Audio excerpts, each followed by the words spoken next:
Hey guys, welcome to an episode of ENbalance. I'm Emma Nedov, athlete, entrepreneur and health coach, and here with me today I have Dave Diggle, who is very special to me. I was very fortunate to work with him from about 2018.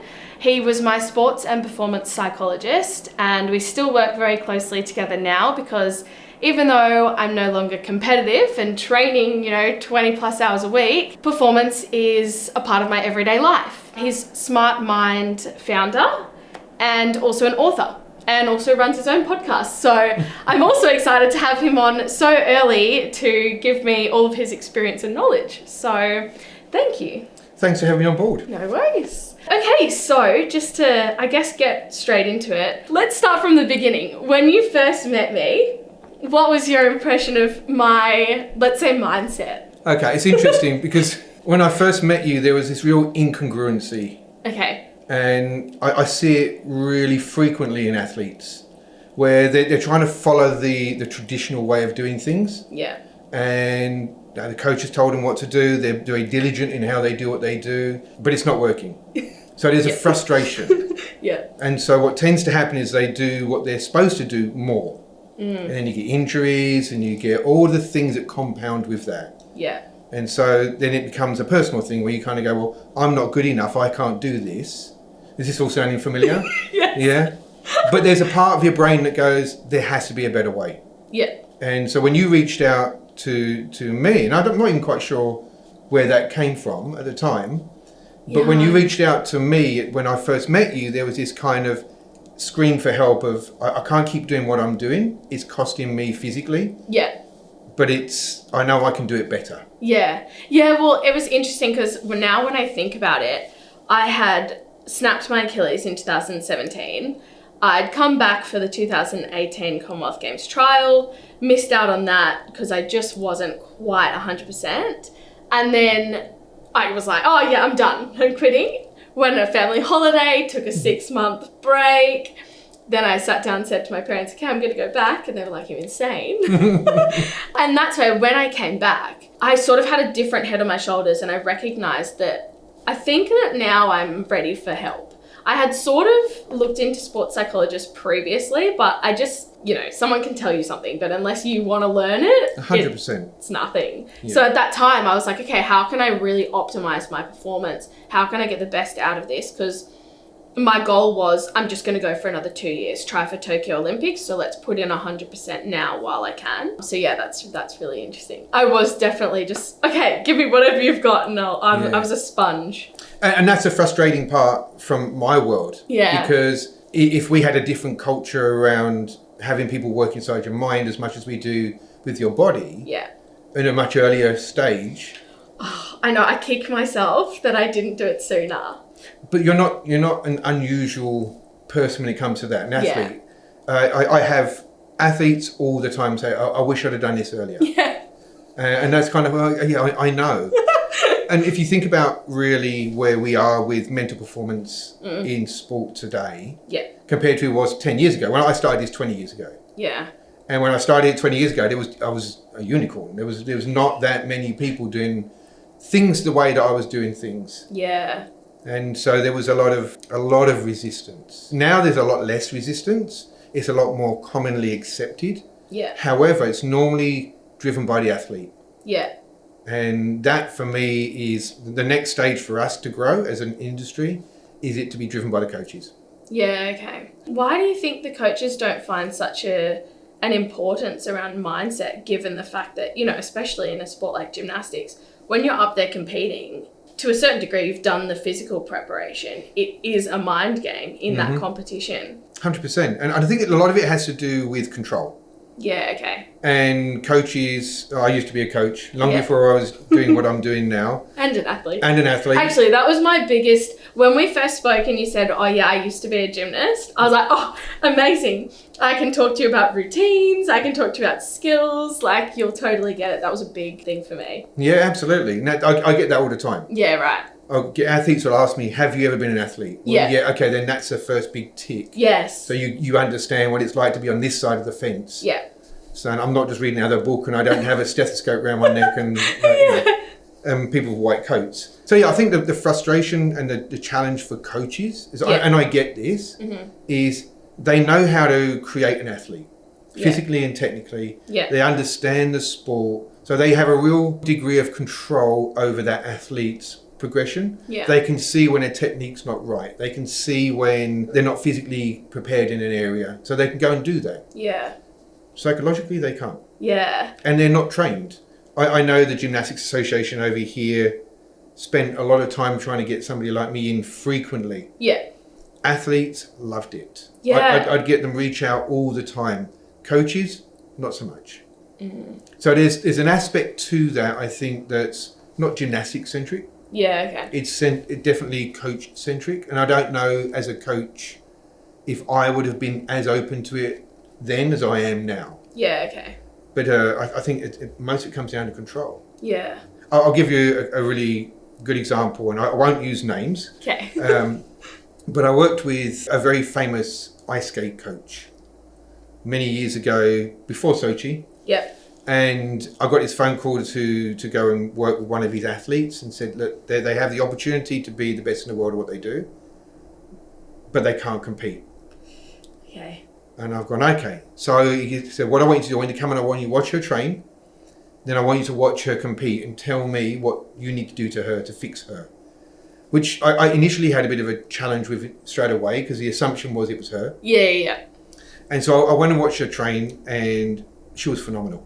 Wow. Like I work a lot in ice skating these days, but back then it was new to me. And like I walked in and went, wow, this is something special. She is phenomenal. And the following weekend I went and watched her compete, and she completely capitulated. But the interesting thing was, I watched the way the coach had interacted with her on competition day. Oh, right. And so, in skating, they've got a thing called the boards, where they stand on the outside of the ice, and the coaches stand there. The skater will skate to the boundary and talk to the coach, and go back out to compete. And I watched this coach go, come back here, don't forget to do this. And she'd skate back out and come back. Called her back again, go, don't forget this and don't forget that. So anyway, so when the next day after the competition, she was obviously very upset. The coach was screaming and shouting at her. And I've gone, I need to have a conversation with you, the coach, not her. It's not her. Yeah, right. And he's gone, what do you mean? I said, it's you. Wouldn't have taken that very well. No, he kicked me out. You get out my rink, and so I left the rink, and then I get this phone call when I was at the hotel, come back to the rink, he now wants to talk to you. Yeah. And I said, this is not a criticism of you, it's a criticism of the process. Yeah. I said, because what you were doing, you were coaching. What she was trying to do was perform. So you kept keeping her in that student mode, that not perform mode. When she went out there to skate, was I've got to do my job. Yeah. I know how to do this, I prepared well enough. But then you'd call her back and say, no, you're still the student, you're still not right. Yeah. So that's the psychology of that. Yeah. And it took him a while to be comfortable with the fact that it was actually his process, but he did change. Yeah. Okay. And so as he changed, then I'm assuming her performance. She went on to become one of the best ice skaters. So it was never about her. It was just this difference between student mode and performer mode. And coaches need to understand it's not all physical or technical. There's a psychology to performance. Yeah. And the psychology is, you got to trust it. If you don't trust it, if you keep constantly being told, no, you got to think about this. No, you got to keep doing this. Yeah. As a gymnast, how many times did your coach, just before you went on, go, don't forget this, don't forget to do that? Yeah, all the time. Yeah, so keep you in a certain mindset. It makes perfect sense to me now. I think maybe something that especially, it might be a bit unique to gymnastics or similar to ice skating, because I know they do it quite young. But I know that a lot of the times when I started competing, I was very young. So I also had no idea about that. Yep.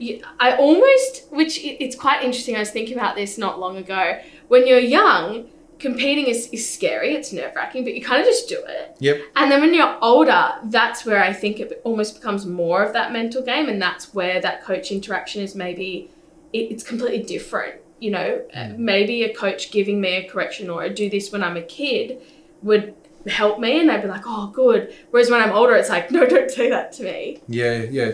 I think it has the same impact. Yeah, okay. To be honest with you, I just think when we're younger, we just don't realise what causes the good performances and what causes the poor performances. Yeah. And we put it down to, I wasn't good enough. We don't put it down to the fact that we didn't trust. Yeah, right. You need to take some of the competition and put it in your training, so you can take your training and put it in your competition. Okay. So there needs to be that conduit between the two. Yeah. If you treat them differently, meaning that you don't actually practice how to compete, particularly at a young age, you don't, do you? You kind of go, train. Oh, we've got competitions. Off they go and they do the thing that either works or doesn't.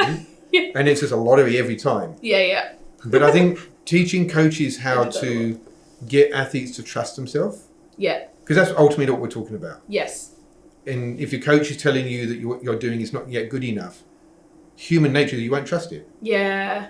So, to get a bit nerdy, it starts in the prefrontal cortex here. Okay. This is where we create the skill. Okay. Then it goes to our subconscious to perform the skill. Okay. And when it's in our subconscious and we're in flow, so Mihai Csikszentmihalyi is flow.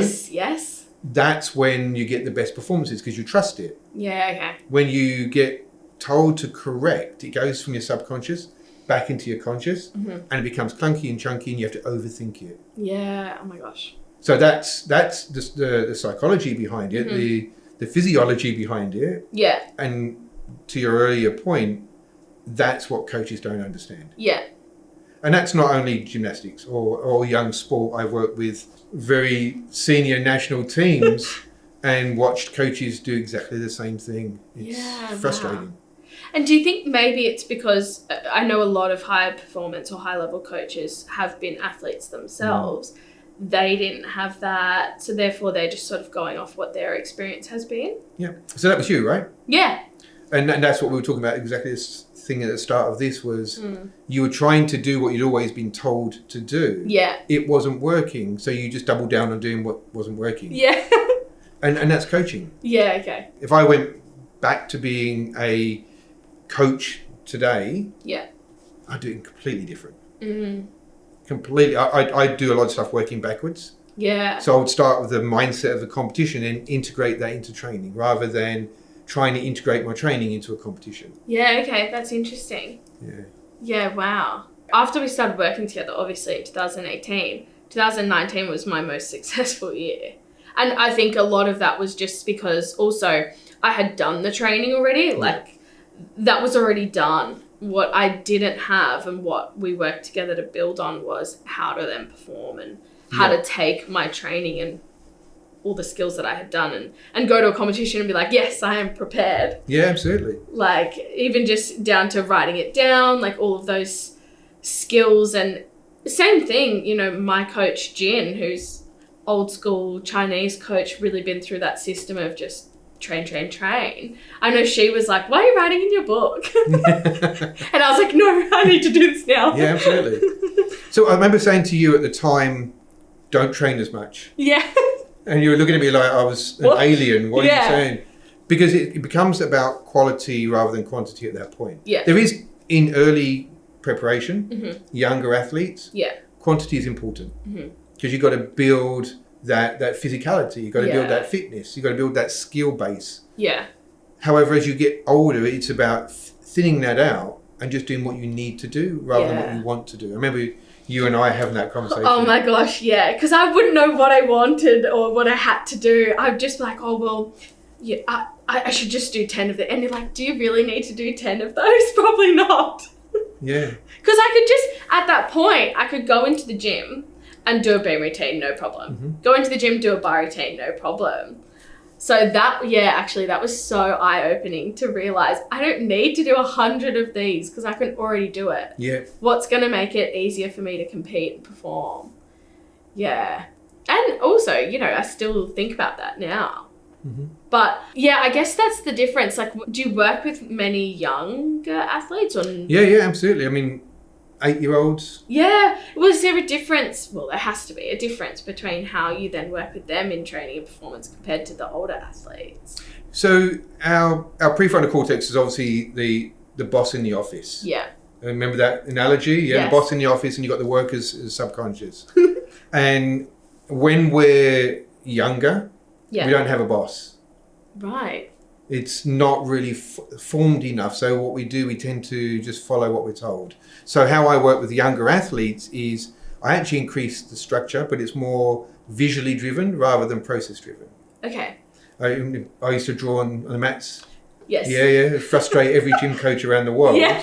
I'd turn up my chalk and I'd draw big things on the mats because they're visually stimulating to that child who's going to remember that. Yeah, okay. But if I turn around and said, this is the position you need to be in, or this is how you need to think, this is what you need to trigger, they'd be like, whoop, at the top of their head. Yeah, okay. Yeah. So drawing it made it something visually stimulating for them. Yeah, okay. Whereas I know we worked on, I had my trigger words. Correct. For my skills. Yeah, because you were much older. Yeah. And it was more than a verbal trigger. Yeah. That you can do anywhere rather than run onto the mats at a major competition and start drawing pictures on the corner of the mats. Yeah. So, yeah, it's just finding the way that the brain is going to absorb that information. Yeah. No, that's interesting. And I think what I also then find quite interesting, I suppose, is the fact that across all sports, doesn't matter what sport it is, it's like not the same mindset. I suppose it is quite individual, but it is a very similar mindset and way to look at performance. And it's a similar physiology. So everyone's brain works the same way. Yeah. How you access that is unique. Right. But the fundamentals are no different. Yeah, okay. So I always start, if you look at traditional therapy, they'll start with a person. Yeah. Then they'll look at the environment and then they'll give them skills. Mm-hmm. When I work with an athlete, I'll teach them primary skills first. Right. So how to collect data, how to visualize. Mm-hmm. Because what that does then, it allows them to better manipulate their environment. Okay. And when they've got good skills, good environment, then they find they change more, I wouldn't say easier, but more conducive of a right performance. Yeah, okay. So it's more sustainable. It doesn't matter where you go. You can take that skill set anywhere. It's not dependent on being in a particular gym or with a particular coach. Yeah, right. Well, yeah, and that's obviously particularly important for gymnastics where you go like back gym, warm up on, one apparatus out here and then you're competing on this one. And yeah, okay. Oh my gosh, interesting. Yeah, when I think back to it, yes, there is a part of me that wished I did, meet you sooner and start working with you sooner. But as I mentioned, I just wasn't ready for it. I really thought, I know better. I don't need that. Can I ask you why? Yeah. Because I do ask all my clients who say that I wish I'd have done it earlier. I say, why didn't you? Yeah. Well, just I thought I didn't need it. I'm not even sure. I just didn't see such an emphasis on it. I knew that when I competed that there was that mental side to it, and I think I saw the way to fix it in Train More, as you said. Yeah, absolutely. Yeah. So my question to that would have been, if your coach had said to you, hey, look, technically, you've nailed this. Yeah. Physically, you're as fit as you need to be. Yeah. It's up here. Would that have been, okay, cool, it's okay, I can go and then see somebody for that, because I would have gone and seen an S&C for my body, or I would have gone and seen another coach for technique. Yeah, I don't know, because it's hard to say. I think, and this is actually something that I've learned a lot now, especially now that I work with people. Someone could say something to me, but I might just not take it in. Yeah. So, and I think because I had previously seen a psychologist here or there, or in 2014 at World Championships, for example, we had a traveling psychologist for the first time ever. And he put a big emphasis on creating a team between the coaches and athletes. And that was amazing. And we were like, oh, this is great work. But, that was 4 years before I then looked for you. Yeah. And so, yeah, maybe if the person I really trusted and her opinion was the one that I was like, yeah, absolutely. Maybe if she had said, I think you need to speak to a psychologist and, fix your mindset, then I would have looked to it. I do remember Mum saying something. It had been mentioned in the past, but it was just something where I'd be like, oh yeah, that'd be a good idea. And I didn't realize how game-changing that would be. Yeah. Maybe that's why I didn't take it seriously. So one of the things I recognized early in my career working with people's minds was branding. Yeah. So, that's why I'm a mind coach, because you Yeah. get a physical coach, you get a technical coach. Yes. So to make that more acceptable across all platforms for athletes. The language. Yeah, absolutely. Yeah. So I found that when I rebranded that way, that the acceptance level was huge. Yeah, actually, even just thinking about it, mind coach or psychologist. Psychologist sounds a bit more daunting. Yeah, absolutely. Yeah. And they're a different skill set. Yeah. To go to a psychologist is a very, very different skill set, rather than somebody who's performance psychology or performance mindset or performance. Yeah. It's more specific to your needs. Yeah. Well, actually, even when I, tell people about the work we did or who you are to me, I don't necessarily say, oh, he's my sports psychologist, because it was so much more than that. And it's everything that we worked on. I attribute a lot of that to the way that I now approach everything else that I do. And the fact that we still obviously talk all the time, because it never ends. No. But yeah, so that's really interesting. I definitely think that if I could speak to a younger version of myself, I would say, go and get yourself a mind coach. Yeah, absolutely. Again, part of that transition is getting coaches to do what I do, but on a much more shallower level, obviously. Yeah. But don't want to take yourself out of a job. No, but also they need to be able to be speaking about, okay, if you technically can do this and physically you can, have you thought about how you're thinking about it? Yeah. But they don't. No. I mean, I've been fortunate to travel the world in most different sports and do this, from racing car drivers through to gymnasts and rugby teams. God, they're just so different. They're very, very different. But the coaches don't use that language. Yeah. It's, well, no, if it's not working, then you're doing something wrong. Yeah. You've got to get out there on the field or out in the gym or wherever you're training, and just do more. Mm. And for me, if coaches would turn around and say, you've done enough training. Yeah. Physically, you're ready to compete. Yeah. Technically, you know how to do this. But the moment what's not right is the way that you're thinking about this. Yeah. Well, I just thought of something actually, because, for example, if I would compete and fall on a skill, whether it's on beam, bars, floor, vault, whatever, there were a few occasions where, whether it was at World Championships or World Cup or even just state, where I'd go back into the back gym and my coach would be like, do 5 more of that skill. And I'd repeat that skill, and either hit it and be fine, not fall, or I would just keep falling. It was just a whole mess.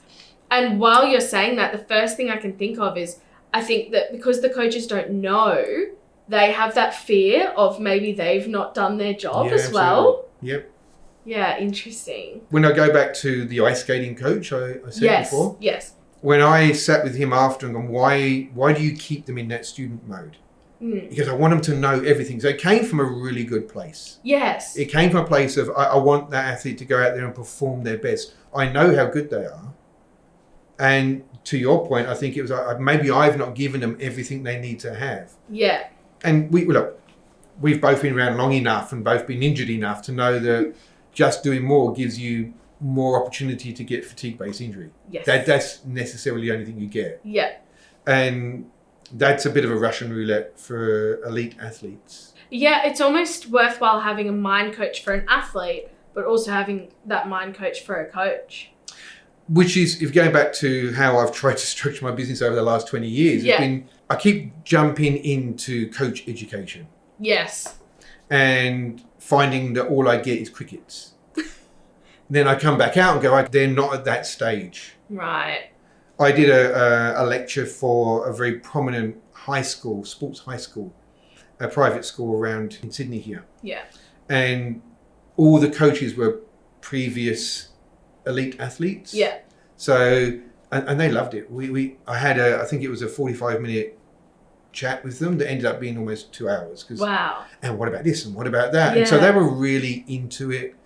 And if we had that kind of mindset with coaches, I think it would permeate much quicker. Yeah, I absolutely agree. Sure. And a lot of coaches are good. There's a couple of New South Wales gym coaches that speak to me frequently. Yeah. and not only about their athletes, but about the way that they communicate to their athletes. Yeah. So we are making huge strides forward. It is more accepted. Well, and I think that what it starts with is the awareness around it. You know, like, how are you supposed to know if you don't know? You know, like, I wouldn't fault my coaches for anything, you know, like that, because how were they supposed to know? The way they were brought up, you know, my 3 main coaches, like I said, they were of Chinese background, and the way they trained and competed was just like run them into the ground and the best one makes it out. Yeah. And, you know, that was sort of the way they coached us. Oh, you get this punishment because that's what I got, kind of thing, absolutely. You know? And so they came at it from a place of, it worked for me, so it'll work for you. Whereas I guess our generation, and then especially for myself, having done the work with you now, if I was to coach, not really what I want to do, but I do private classes here and there. That's an approach that I sort of take. And if I was to properly go into coaching, I'd be like, okay, someone help me, how do I coach? Same thing actually with working with people with, you know, metabolic health. A lot of the time I'm learning from everything that I've done with you or other people around so that I can be a better coach. So maybe it's all a part of that growth mindset that we love to talk about. Yeah, absolutely. I keep 20% of my clientele as business people. Yeah, okay. And I do that on purpose because... Me now? Yeah, that's right. Well, partly it is athletes that I've worked through their career who then go into business. Yeah. And recognise that it is exactly the same. It's exactly the same. Yeah. Yeah. And so, which is great because you've got years and years and years of training in something that somebody else going into that career is their first year. Yeah. Where you've got decades. Yeah, that's an interesting one. I actually think I was speaking to someone about it the other day, that once you sort of leave the sport and then you want to go into another job, whether it's, you know, journalism or you're studying or something like that, it's like, oh my God, I've got to start from the bottom. And you're not really starting from the bottom. You're starting with a huge head start. Yeah. Massive head start. Yeah. I might have even told you this before. I worked with a rugby guy who was coming to the end of his career, and he said to me, I'm going to go and study. I've got these mentors in business. He said, but I've got to start from the bottom because everything I've done playing rugby for the last 15 years has meant nothing in this world. Yeah. And I've gone, you're kidding. He goes, what do you mean I'm kidding? He goes, because I've not been in an office. Yeah. I said, well, if you went and spoke to any kind of business leader and said, I can stand in front of 50,000 people, assess the situation, bring a whole group of people together to execute something, to win an outcome, most business leaders would go, I'll pay you a fortune to do that. Yeah. But that's what we do in competition all the time. Yeah. If we're in a team, that's what we do. If we're an individual, it's even harder because we are that team. Yeah. So there are absolutely skill sets that people don't recognize. And I think I've done a lot of things in my life. And when I'm working with very high net worth people, I call on my sport more than anything else. Yeah, okay. I'll tap into what it was like to compete or what it was like to, you know, turn up or to believe in myself or to do something, and I'll teach them how to do that. Yeah. And that has the biggest bang for buck for them rather than me saying, this is a bottom line or this is a, you know, this is how you do this. It's definitely, sport has a massive impact. Yeah. No, while you're saying that, I'm thinking about it. Like, I remember we did work around believing I could succeed because I had gotten to that point where, I don't think I had enough of a belief in the fact that I could actually ever win a World Cup or anything like that, which I'm not really sure.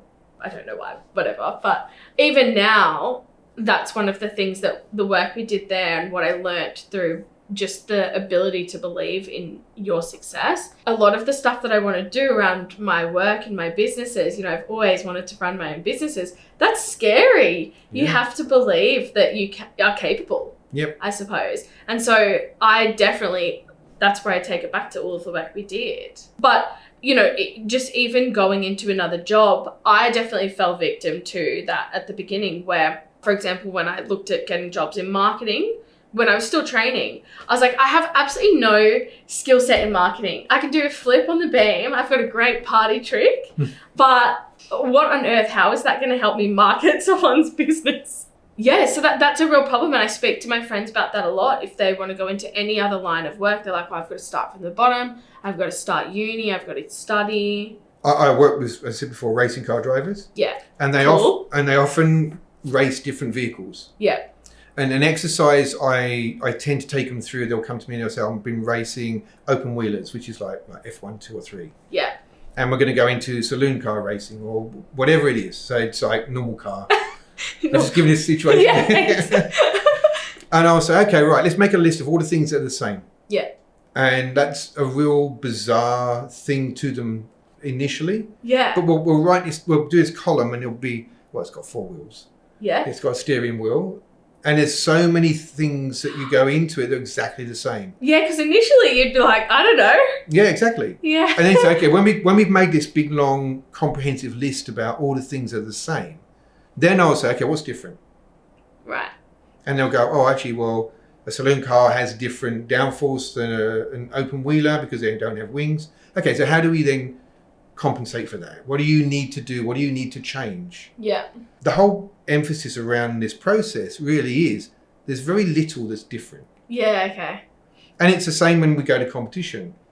And I'll always, I can't remember if you remember us doing this, when you walk into a competition, list all the things that are the same around your gym. Yeah. Well, the beam, is it still the same size? Yeah. Yes. Is it still the same width? Yes. Yeah. You know, the floor, is it still flat? Yes. Is it still square? Absolutely, yeah. You'd hope so. So then when you've gone through all of that, your brain steps out of survival mode. Right. So when you're going for a new job, right, driving a different vehicle, Yeah. or going to a competition, what your brain does is go, there's so many different things here that something must be a threat to me. Yeah, okay. So you go into survival mode. Yeah. And then everything that you thought you trusted, you now distrust. Yeah. Nervous and just... Yeah, absolutely. So then that's counterintuitive to performance. Yeah. So just that simple exercise of walking in and going, all right, let me list everything that's the same, whether it be a job. So if you went into coming out of gymnastics and going into marketing, well, what's the similarities? You're still performing in front of other people. Yeah. It's still all about interpretation and preparation. Yeah. It's still recognizing that whether you're a gymnast, you want to know what the judges need to see, or whether it's in marketing, you want to know what the client needs to see. So there's so many things that you can just go, what are the similarities? Yeah. Like this rugby player, he went from, okay, I've now got to start at the bottom, to instantly being halfway up the ranks. Yeah, right. Because he recognized the skill set and he could stand up and say, I can see that, and that. These are issues in our organization. Let's put a plan together. I need you to do this, you to do that. It's exactly what he did on the rugby field. Yeah. And he'd almost have to, if he didn't recognize that himself, he wouldn't have been able to do that. 100%. Yeah. Although the skill set was there. Yeah. He didn't know. No. Yeah. And I think that's what's so important is like helping people recognize that you have those skills. That's what you're capable of doing, because then you can use them. Otherwise, same thing. I would have walked in and been like, oh, I have no idea. Yeah, absolutely. And then you do terribly. And then, what you think happens. Yep. Yeah, absolutely. You get what you focus on. Yeah. Without a doubt. Yeah. Yeah. That was so funny though, when you're like, oh, Emma, what's the same thing? And I'm like, I don't know. That was a good insight into what it was like for us to work together. Me sitting there blankly like, Dave, tell me what to say. That's right. But yeah, no, I definitely, I love the fact that what you focus on, that's sort of what happens for you. Yeah. And that's been really big, especially after gymnastics and after sport. Just trying to navigate, oh my gosh, where do I go now? Yeah. And really having that forward thinking. I know we did a lot of work around what do you want rather than what don't you want. Yep. I know I used to be really good at knowing what I don't want. And I was just, you'd say, what do you want? And I'd be like, I have no idea. But that's trained into us. Yeah. And again, that's part of our survival mechanism. Right. Which is, if something's going to be a threat to us, well, we don't want that. Yeah. Let me stay away. I want to be a long way away from the thing that's going to be a threat to me. Yeah. And so we become consumed with that. The key thing about sport, and one of the things I think is great for later life, is it teaches you that you're constantly being assessed every week. Yeah. And in sport we are. Yeah. And some sports more than others. Gymnastics, you go through a season and it might be every few weeks you compete. Yeah. If you're a cricketer, you compete every week. Yeah. those kind of things, you get used to going out there and performing in front of people. Yeah. So that's a great asset to have. But also, the away from motivation is huge. The analogy we always used to use was a rocket. Remember the rocket? Yeah. So if you've got a rocket, the away from motivation is what gets it off the ground. Yeah. That repulsion, I don't want to be here. Yeah. But if you've got no direction, you just end up somewhere else you don't want to be. Yeah. I don't want to be here either. Then I go, boom, I'm sorry, definitely don't want to be here. Yeah. Would never have picked this. Yeah. So the away from motivation, yes, it's powerful because it's emotional. Yeah. The towards motivation is pragmatic. Yeah. It's process. It's not happened yet. So you've got to plan for it. Mm. So when I said to you, what is it you want? Well, I'm not planned for that. I've planned for what I don't want. Yeah. So that's, again, really frequently I hear that in athletes. Yeah. You're really clear on what they don't want. You could see it in my performance and in my outcomes. Yeah. In everything that I was doing. Yeah. And that's something that I now I try to be really aware of, just in wherever I'm trying to go. Because obviously, it's been like almost 2 years now that I've not been training or competing. I still find it hard to say I'm retired, which is silly, but... It's not, it's part of your identity for a long time. Yeah, that's the thing. So now I'm like, because I'm going through such a shift, I'm like, okay, I must emphasize sort of like where I'm going, what am I forward thinking, because I know how powerful it is to get stuck going there. And that was when I did have direction. That was when I did have someone telling me what to do. And now I don't. Yeah, absolutely. So I'm on my own. Yeah. It's But scary. again, the skill sets are exactly the same. Yeah. So we need to have the away from motivation. Yeah. Because that's the repulsion is going to get us moving. Yeah. We need to have the direction we're going to. So the forward thinking process. Yes. Of what is it I actually do want? What do I need to do to get there? Yeah. And that doesn't shift. Yeah. Okay. And just to your point on, the retirement, it shouldn't be something that you turn around and go, well, I don't want to talk about it. Yeah. Because you've got this whole decades of skill set that should be brought along. Yeah. So I was this and I brought that into this. Yeah. And so, as I said to you before, like I spend a lot of time with athletes saying, I tap into my history. Mm. Whether it be, as I said, I've done a lot of different things. Yeah. Whatever one of those assets are, Yeah. they've got skill sets that I use today. Mm. So I think that's something, again, we get pigeonholed into you're an athlete or you're not. That's Yeah. not true. Yeah. That's so not true. Yeah. It's what you do, it's not who you are. Yeah.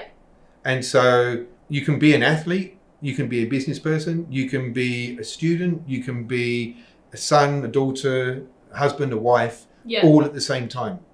You don't have to isolate and say, I'm an athlete, so therefore I'm nothing else. Yeah. Which is what they do. Yeah. Absolutely. Yeah. I know when I first sort of finished and people would say, oh, what do you do? And I'd be like, oh my God, I don't know. But how on earth do I answer that question? Like, what's my job? Like, I don't know. I had just no idea what my sort of, I guess identity was without being just like, oh yeah, I'm an athlete.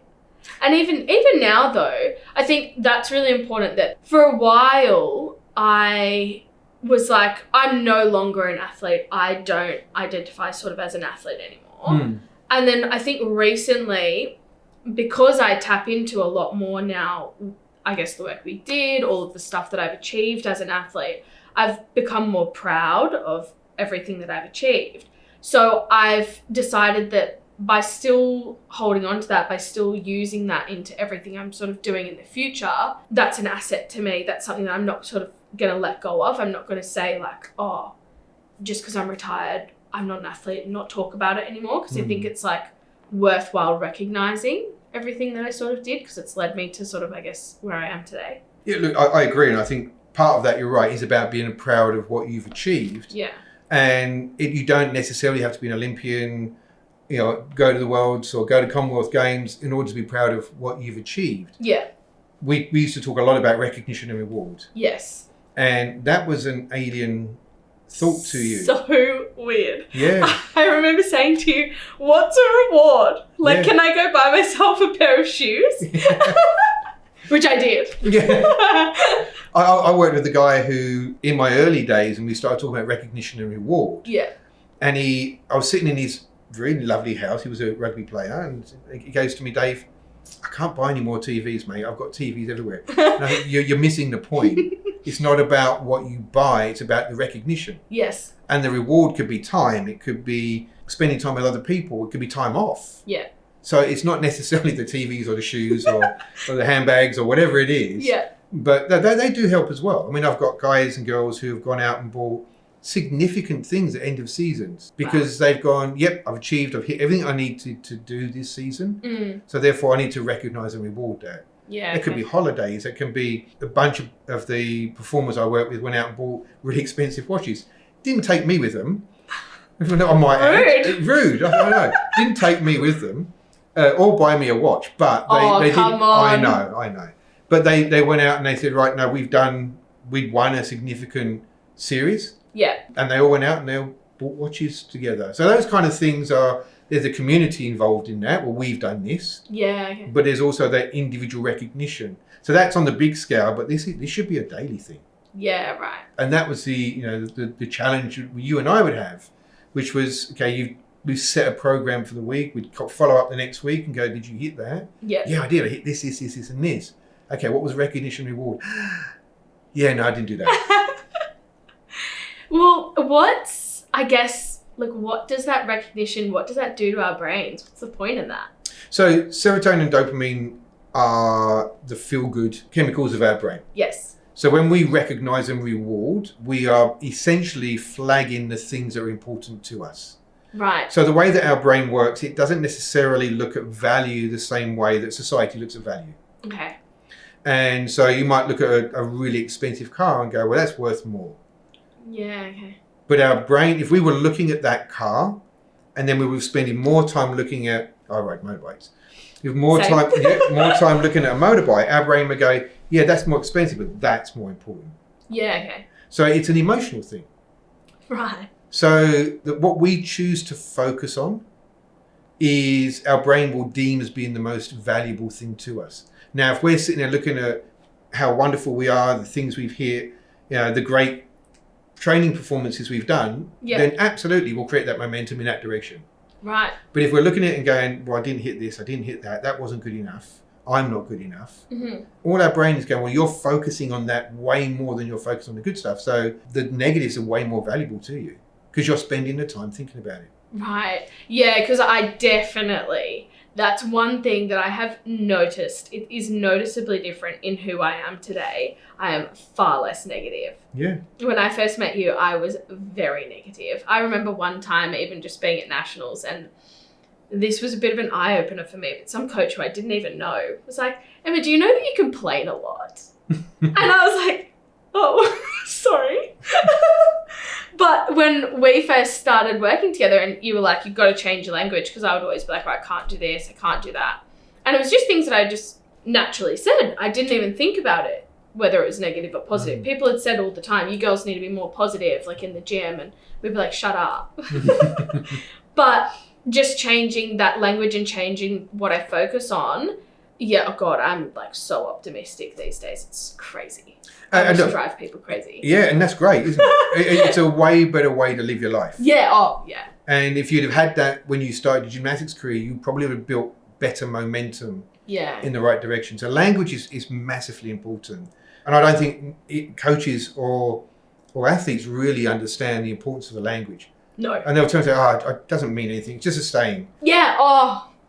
Yeah. I used to think the same. Yeah. I remember you saying, don't say, I can't do that, or blah, blah, blah. And, well, firstly, I had to pick up on it because I wasn't aware of how many times I would do it. And so I remember distinctly standing at bars, because I hated bars. And I would stand at bars and I'd be like, I can't do another routine. And I'd just be like, oh, wait, I just said I can't do another routine.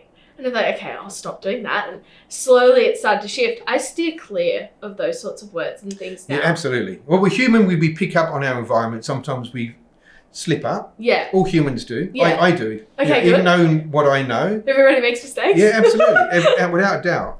I think of our language like our operating system. Yeah, okay. The analogy I use is, if I had an iPad and I had a Galaxy tablet, and I tried to download the iOS from the iPad onto the Galaxy, even though the components are exactly the same. I even know they're made in the same factory. I don't know that. Yeah, they're made in the same factory, and they're just put in the system in different places. Yeah. But essentially, the components are exactly the same. Okay. But you won't get an iOS that's going to work on a Galaxy. Yeah. Because it's a different operating system. Yeah. And humans are the same. We have an operating system. So if we're using an inferior operating system, then we're going to get an inferior performance. Yeah. I love that. So we want to be really clear on the language we use. Yeah. And it's, we said before, we get what we focus on. So that whole don't think about pink elephants. Yeah. You think about a pink elephant. So if you say don't fall off, the likelihood is you increase fourfold your chances of falling off. Yeah. Which is crackers. Yeah, I know. Why would you intentionally do that? Absolutely. But you're not intentionally doing it. Yeah. Because you don't know. Exactly right. It goes back to what you were saying before. We just don't know. And again, I'm sound like I'm being a little bit hard on coaches. I'm not. I think we need to educate coaches on the language. Yeah. Well, and just people in general. Yeah. I think that's the biggest thing for me is coming out of sport. And like we said, I'll carry that with me forever. But what I've taken into, whether it's new business ventures, working with other people, I either now pick up on it from when I work with other people. I'm like, oh, they're using negative language. That's not very good. But I make sure that when I'm working towards whatever it is, whether it's business or, life, relationships, whatever, that's something that I now have that skill set in is power of language, what that's done for me. It's completely changed my mindset. It's crazy. I remember thinking it has absolutely nothing to do with anything. This crazy Englishman sitting in front of me. What is he going on about? Yeah. What do you mean I can't say I can't do this? It makes me feel better. Well, that's an interesting thing. That's validation. Yeah. Okay. So if you feel bad about something, but you've got no reason to feel bad, like your routines are great, you're hitting all your targets, but you still want to feel bad about it, you got to go and find a reason. Yeah. So you'll create one. Yeah. And that's really important. That's humans do that all the time. So that's human validation of how we're feeling. Oh my God. Yeah. Just like that. Why do we suck so much holding ourselves accountable for things? Look, we're hardwired for survival. Yeah. And, as much as moved on a long way from the caveman days. Yep. A lot of our hardwired reactions to things are driven by that fear. Right. So looking for something that's going to be negative or looking for something that's going to be a threat to us is still hardwired into us. Crazy. Yeah, but it's necessary to a certain degree. Yeah. It can be an asset, I suppose. Absolutely. I think it's an important part. I had a guy I used to work with who created this company that wanted to get rid of fear. Oh. So I do a lot of stuff with hypnosis and stuff like that. And he said to me, Dave, I want you to come work with me because you're good at what you do. People listen to you. Yeah. And I'm going to create this company that's going to completely eradicate fear. And I've gone, I don't want to do that. Yeah. And he's gone, what do you mean? He said, how great would life be if you were never scared of anything? I said, we'd kill ourselves. Yeah. We would wipe out the species. Yeah. I said, fear is an important aspect, particularly as an athlete. If you're going out there and you're performing multiple somersaults, catching bars and doing that, if you don't have any kind of recognition of what the consequence could be, then you're going to end up injured. Yeah. So it's not about not having fear, it's about what do you do with it. Yeah. And putting structure and process around it so it's pragmatic, not emotional. Yeah. So removing the emotion from fear and putting pragmatic gauges and processes in place will kind of go, I can do that skill. Yes, it's dangerous. I know what the consequence could be if it goes wrong. However, if I do this, it's going to go right. Yeah.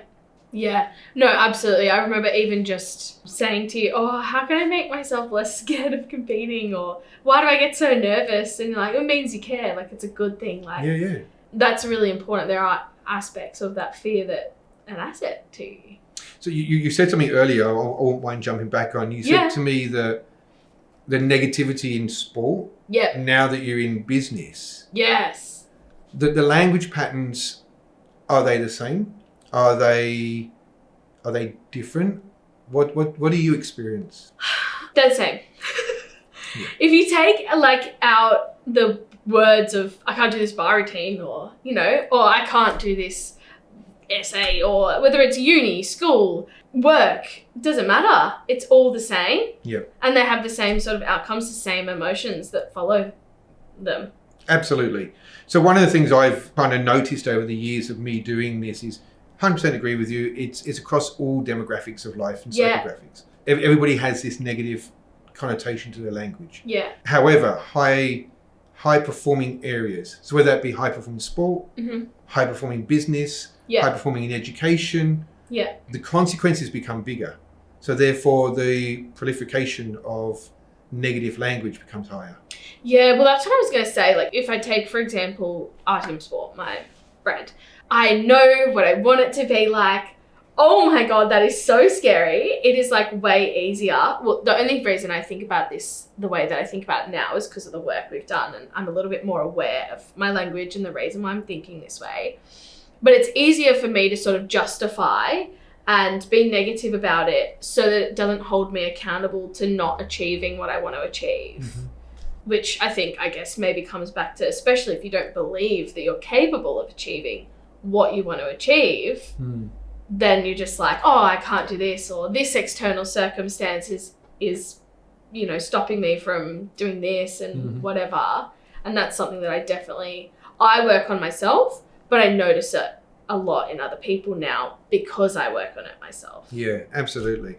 And that's an absolute asset to you.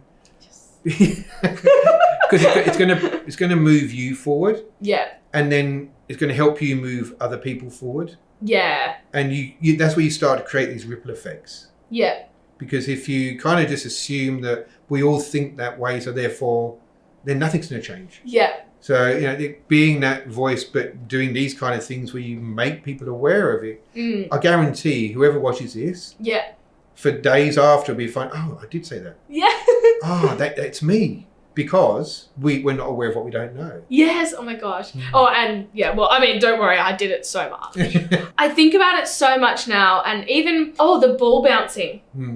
That was massive for me. I can still remember those 3 words. Like, no worries at all. Okay, you explain what the ball bouncing is because I'll say it wrong. So an exercise we utilize that stimulates your brain, first of all. So mantras work. When you stand in front of a mirror, the psychology of a mantra of I'm good at what I do, I'm 6'4", I'm good looking, whatever it is, whatever you choose to use in front of that mirror. Do you use a 6'4"? It's not working. No, it's not working. My son is 6'8". What? Yeah. My son's 6'8". Wow. So I gave him all my height. That's my gift. Yeah. But no, the whole mantra thing works. Yeah. Where it comes undone is our prefrontal cortex again. Right. So that boss in the office is also our biggest critic. Yeah. And so if you turn and say, I'm 6'4", like you just said to me, no, you're not. The part of my brain's going to go, no, you're not. Yeah. So the ball exercises are designed to stimulate your brain. So there's 2 different colour balls. We bounce the balls. And so the right eye feeds the left-hand side of the brain, left eye feeds the right-hand side of the brain. So both sides of your brain start getting stimulated. Yeah. So it becomes hungry. Right. It's hungry for information because you've just turned it on. Yeah. Then because you're catching in a certain format, we catch overhand, not underhand, because that's easy. You gotta wait for the ball to land in your hand. That's just reaction. Yeah. Or reflex. When you have to do this, you have to physically think. So your prefrontal cortex is busy. Right. So then you add into we used to use 3 words. Yeah. The I am statements. Yeah. I am confident, I am strong, I am whatever. Yeah. And so therefore your brain's going, I'm busy catching these balls. So therefore, because I'm saying it, it's more likely to be accepted. Right. So the I am statements are a way of increasing the right kind of chemistry in your brain to be what you say you're going to be without being filtered by going, no, you're not. Yeah, okay. So they have that negative person. So I wonder, I know you've done work in like hypnosis and whatever, but if, for example, we had no mirrors and so you're not 6'4", you're maybe 6 foot and you're like, I am 6'4", every day. Absolutely, you'll believe that. Really? Without a doubt. Would you grow though? No, I don't know if you would grow. Okay. Well, there's proof that we cellularly change to our environment. Yeah. So a perception of environment potentially could make you do different things physiologically. Yeah, okay. So, there's a whole avenue of cellular development. You can go down with that one. Yeah. But I don't think it would actually make you taller. Okay. However, I think you would stand taller. Okay. So I do an exercise where I get an athlete to close their eyes and imagine them. Oh, you made me do this. Yeah, that's right. Yeah. See where you are at the end of this journey. Yeah. What does that look like to you? You know, explain it, and then we turn up all the different sensations. Remember? Yes. It's more vibrant. It's better sound. It's better feelings. And then when you step forward and you step into that, I watch them. They'll breathe in. They'll stand up. They'll smile. And so physiologically they will shift. Yeah. Just because they've stepped into something they perceive is what they're going to be. Yeah. So we know that works, and that's what we talk about with performer mode. Yes. So we train the student mode and we train the performer mode. And we've got to be really clear, what's a student? Yeah. You've got to be out there, you've got to be pushing boundaries, trying new things. It's okay to make mistakes, it's okay to grow. Yeah. In a student mode. When you become a performer mode, it should just all be about pressing go and performing. Yes. But you've got to understand the different kinds of requirements on the body and on the mind in both of those. Yeah. And stepping into those allow you to step into what those requirements are. Mm. So one thing that we talk about using different sensations. We never used the smell, did we? Don't think so. But I think we might have talked about Shame, I've got a good nose for it. Yeah. So the only sense we have that's unfiltered is our sense of smell. Okay. So wow, that's fascinating. Yeah, absolutely. And it's completely underutilized in performance. Yeah. I use it a lot. Okay. So the brain has filter over what we touch, over what we see, over what we smell, over what we taste, all for survival. Mm-hmm. So it's got to filter it. Yeah. But the brain doesn't filter smell. So it's a survival mechanism. You smell something that's off, you get away real quick. Yeah. So it's just an instant reaction to that. Right. So we don't, olfactory system is not filtered at all. Right. So I use the sense of smell as a trigger. So we'll get an oil that's a unique smell, not something you'd smell often. Yes. You wouldn't want to have a coffee smell because you'd be firing yourself off all the time. But visualize, and we'll get to that peak of that performance, and I'll introduce a smell. And then we'll go again and introduce a smell. And then you'll see a lot of my athletes will have a little dollop of something, whatever that smell is. Could be, I don't know, lemon. I tend to use a citrus, so it's a bit sharper. Okay. And they'll go out to rugby or racing car drivers or gymnasts or whatever, and it will instantly trigger that same response in the body. So whatever we've visualized as being the optimal performer is then triggered by that one smell. Wow, that's fascinating. So I've got a thing that I do with racing car drivers. If you ever look at a track map from a racing car driver, there's hundreds and hundreds of things they have to think about in every lap.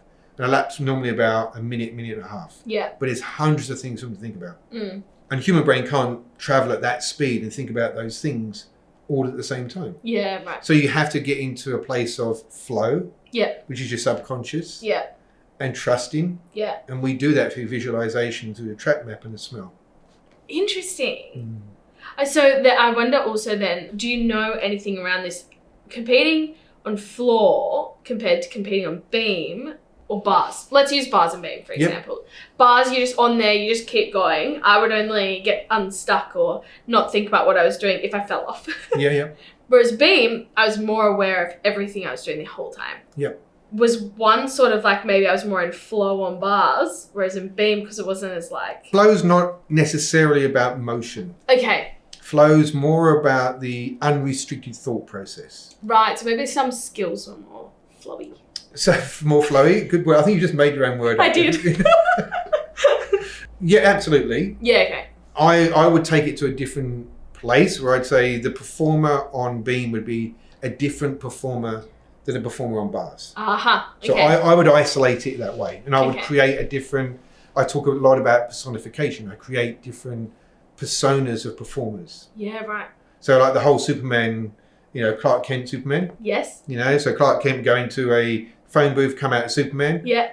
As Clark Kent, you'd see them with flaws, with glasses, be bumbling around. Yeah. Come out as a Superman, you'd kind of go, flawless. Yeah. Yeah. So I'm going to Hannah Montana. Different era. I've got kids, but I probably missed that one. Yeah. But it's the same thing. Same thing. Yeah.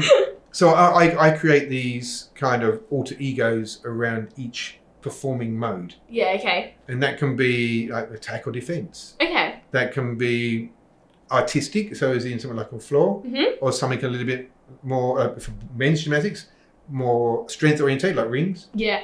So I would use a different personification, different persona around those. Yeah, okay. Okay, well, I mean, so then when you're in life after sport. Exactly the same. Yeah, okay. I lecture on stage a lot, and so Yeah. I step into a persona before I go on stage. Yeah, okay. I did the same before I sat down here with you. Yeah. Yeah, I'm actually I did not. We'll work on it. I'm still the same Emma. But I'm actually a really shy person. Yeah, right. Incredibly shy person. I'm not socially out there. I don't do those kind of things. Yeah. Put me on a stage in front of 1,000 people and I love it. Yeah, okay. I'm in my happy place. Yeah. But that's because that version of me, I trust what I'm doing. I know what I'm doing. Yes. I'm really good at what I do. Yeah. And I step on stage and that comes out. Yeah. That's no different to stepping on as a performer doing a sport, stepping into a business meeting. Yeah. Yeah, well, they're equally as daunting. Absolutely. Yeah. But they're the same strategy, but people don't see them. No. And it's the same. It goes back to the skill set you had as a gymnast of being able to switch on and perform. Yeah. You can do that anywhere. You just got to know how. Yeah. It's not if or what, it's the how. Yeah, okay. Yeah, interesting. So, we've just obviously covered so much around mindset. It's just a wonder that more people don't know about it. Well, I think people do, but it's going back to the whole coaching thing. It's daunting. Yeah. The more I know about the brain, the more I realise I don't know about the brain. Yeah. And if I look at what I did 20 years ago, and I recognise, so I came out of traditional coaching because I recognised that it wasn't working. Yeah. When I was an athlete, I was really inconsistent. I'd go out one weekend and I'd be awesome. I'd win the competition. Yeah. Go out the next weekend and I wouldn't. Yeah. And there's this roller coaster, and I thought, it's a me thing. I didn't actually ever think I was talented as a gymnast. I was more tenacious. Right. And that was always my terminology at the time. Yes. I'm just tenacious. I'm just going to keep pushing. I'm going to keep doing more. Yes. Consequently, I retired from injury. So self-fulfilling prophecy there. Yes. And then I went into coaching, initially in the UK, then the US, then I came to here in Australia. Yeah. And when I was coaching, I started seeing the same thing initially in my athletes, where they were incredibly inconsistent. And I thought, I've brought my issues into this world as I thought I was going to make a difference. And then I started, because I was aware of it, started looking around and seeing, actually it's happening to all these athletes. Yeah. It's not mine, it's all athletes. So that's why I kind of took myself out of traditional coaching. Yeah. And went into the psychology of it. Mind purely. changing. Yeah, absolutely. So that was a driver for it. Yeah. Is recognize that it has to be done different. Yeah. No, I love that. Obviously, it's working. Yeah, it's working. And we're very, I wouldn't say fortunate, but I'd say the vast majority of the clients that we have are performing both in their sport, in business, and then when they go from sport into business. Yes. I still work with, like yourself, a lot of my ex-sporting athletes. Yes. I work on their business with them. Yeah.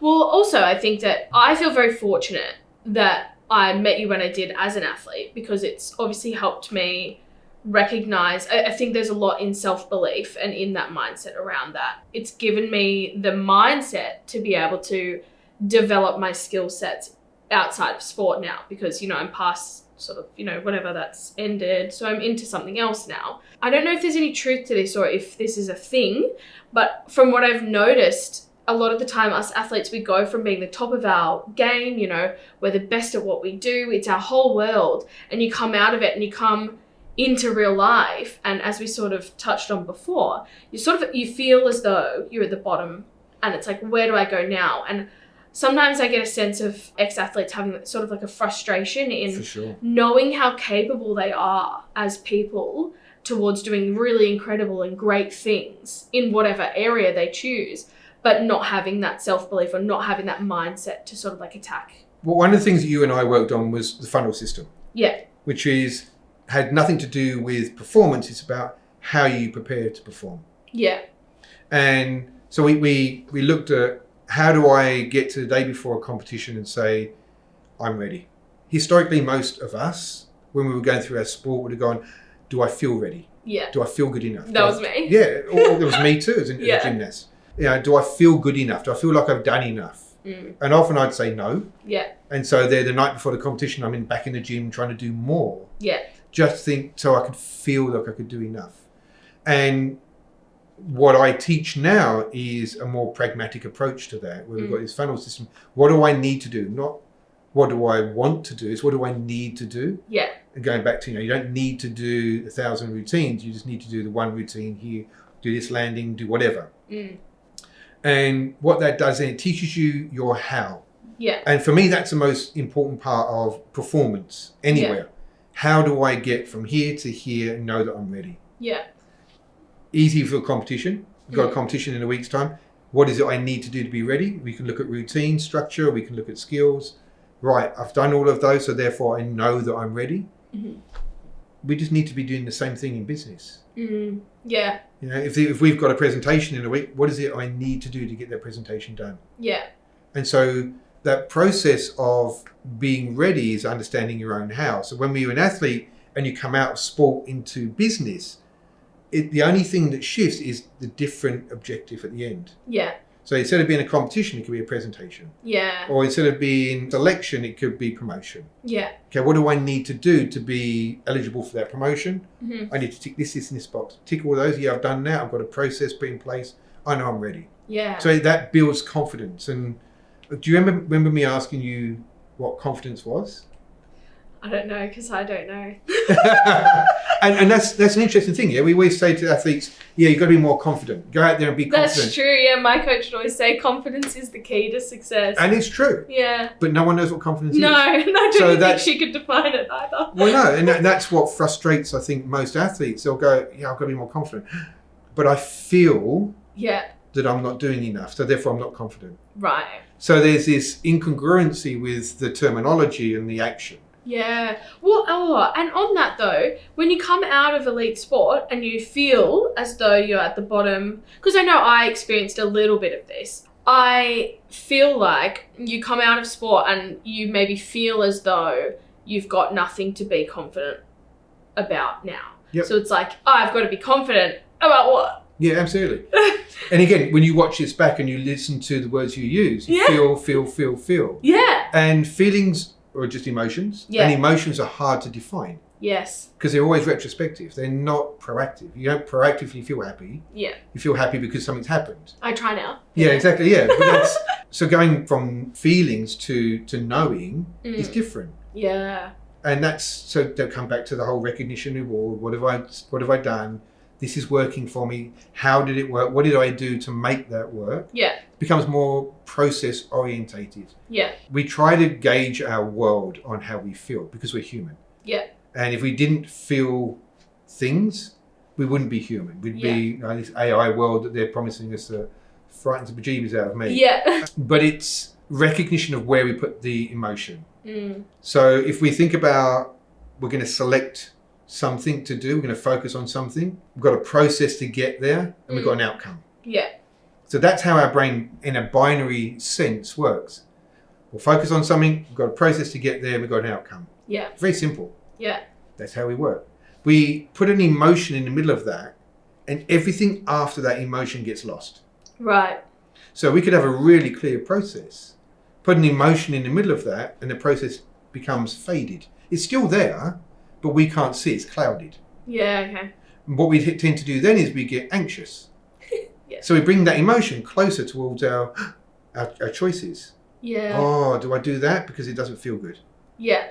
And then you bring closer and it becomes all about the emotion. Right. So you're not choosing based on what you can perform, based on what makes me feel comfortable. Yeah, okay. What we've got to retrain our brain, because we want to be emotional, because we're human, and we want to be connected humans. Yeah. We want to train our brain to move that emotion to the end of the process as a reward, not as a judgment. Okay. So rather than a negative emotion, we want a positive emotion. Right. So I chose to do this. This is a process I went through, and I hit my outcome, reward it. And then you retrain your brain to say, well, emotion, this is where it fits. Yeah. It doesn't fit at the front, it fits at the end. Yes, okay. Yeah.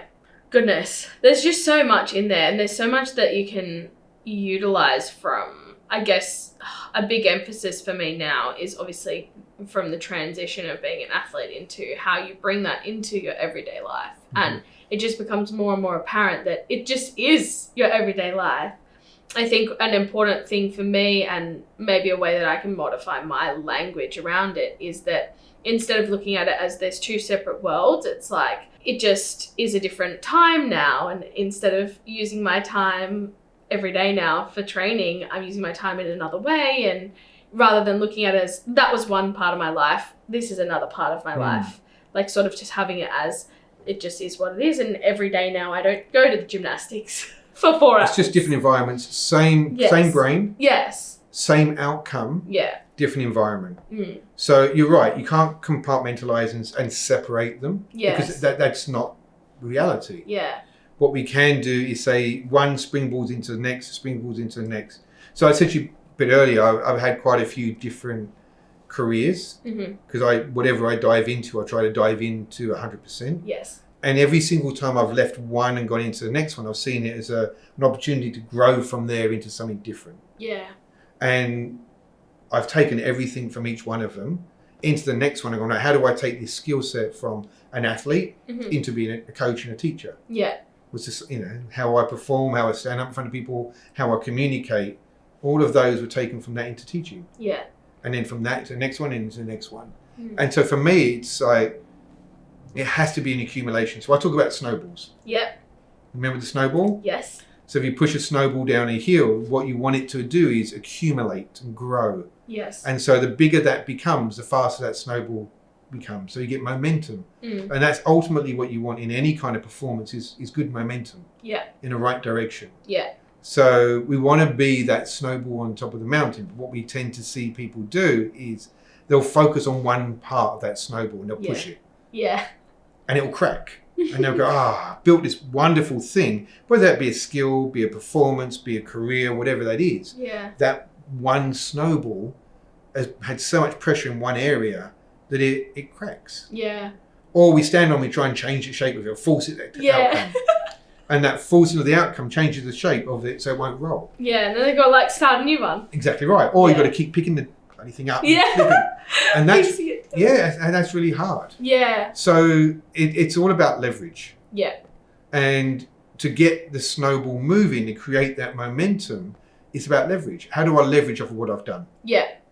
Well, and I think that's what's really important is, and what I've now it's taken me a good year and a half, but recognizing everything that I've done as an elite athlete will help me in everything that I choose to do in the future, kind of thing. Doesn't matter what I decide to do, that everything that I've done, it's, I guess also my choice, and it's my decision to take that along with me in that positive way, in that way of growing and, building my snowball. Which is a strange analogy here in Australia, isn't it? Yes, very, because I don't think I haven't been to snow in Australia for a long time. But yeah, I think that's probably one of the most important takeaways for athletes that are either retired or retiring or, transitioning in or out or even still in their sport, recognizing that it's sort of, whether you make it or not, it's not for nothing.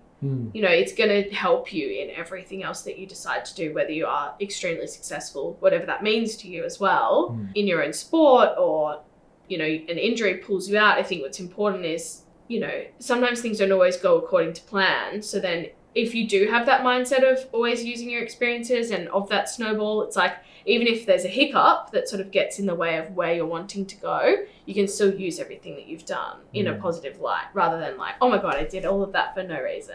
Absolutely. If it was any consolation, I was in the same place you was initially as well, where when I left my sport, I struggled to find an identity. Yeah. I think every athlete does, unless they preemptively think, okay, I'm going to transition out. Yeah. What's my strategy? And no one thinks that way.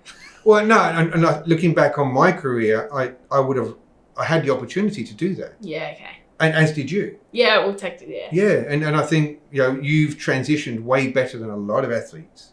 Yes. That's thanks to you. And that competitive attitude. That was actually, yeah, exactly. That was actually a compliment to yourself. But yeah, look, I think the one message I constantly say to athletes all the time is keep planning forward. Yeah. Don't be so worried about what's over your shoulder. Yeah. Keep planning forward. Whether it's competition, whether it's the end of your career, whether it's the next phase of your career, whatever that is, just keep planning forward. Yeah. And also recognizing, like, I think when you do have your plan, or I know a lot of athletes are very goal orientated, but, you know, sometimes things happen that are not necessarily within your control. And, you know, so really being able to recognize that that's going to be okay and keep going regardless. Like, your goal might change slightly, but you're still going forward. Yeah, absolutely. I always talk about you collect the data, you build a plan, you apply it. Yeah. Then you collect better data, better plan, better application to that. Yeah. So that's where the growth mindset comes in. Yeah. And it is that ability, you know, going back to Mihai, Accept Mihai is 4% growth thing, which is flow, understanding that you've only just got to get a little bit better each time, a little bit better. That's going to create momentum. Yeah. Yeah. Oh my God, we could just talk all day. I know. And we probably will talk all day after this. But thank you so much for coming on. I know, you know, a big thing for me is especially the transition out of my sport. It's been quite rocky. And then even just all of the work. When we started working together, it was really eye-opening. And I find myself telling people about it all the time. When I talk about my success towards the end of my career, a lot of the time I talk about my mindset.